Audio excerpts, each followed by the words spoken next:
Neymar junior মাঠের খেলা থেকে মাঠের বাইরের গল্পেই বেশি খুঁজে পাওয়া যায় তাকে। একের পর এক ইনজুরি ক্যারিয়ারের 12টা বাজিয়েছে এই ব্রাজিলিয়ান স্ট্রাইকারের। মাঠে ফিরলেও এবার মেজাজ হারিয়ে ফেলার গল্পের প্রধান চরিত্র হয়ে উঠেছেন তিনি। দুদিন আগেই এক কাণ্ড করে বসেন। ম্যাচ হারের ক্ষোভে তর্কে জড়িয়ে পড়েন সান্তোসের এক সমর্থকের সাথে। তর্কাতর্কির এক পর্যায়ে উত্তপ্ত বাক্য বিনিময়ও করেন খেলার মাঠে। নিজের প্রিয় দলের খেলোয়াড়ের এমন আচরণে ওই সমর্থক নেইমারকে আইনি নোটিশ দেওয়ার ঘোষণা দিয়েছেন। সান্তোসে নেইমার অকার্যকরী এমন কথা শুনেই বেজায় চটে গিয়েছিলেন এই ব্রাজিলিয়ান।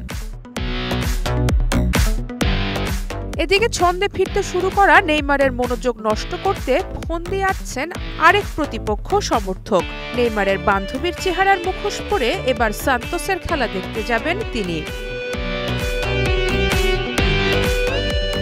রবিবার ভোরে স্পোর্ট রেসিফের সাথে মাঠে নামবে নেইমারের সান্তোস। এই ম্যাচে নেইমারকে মানসিকভাবে চাপে রাখতে তার প্রাক্তন প্রেমিকা ব্রুনা মার্কেজিনের মুখোশ প্রিন্ট করতে শুরু করেছে বলে সামাজিক যোগাযোগ মাধ্যমে প্রকাশ করেছে রেসিফের সমর্থকরা।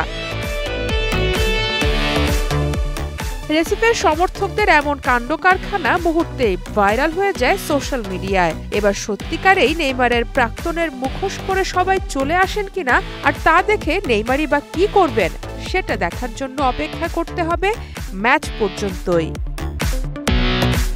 সারা মাহবুব, স্টার নিউজ।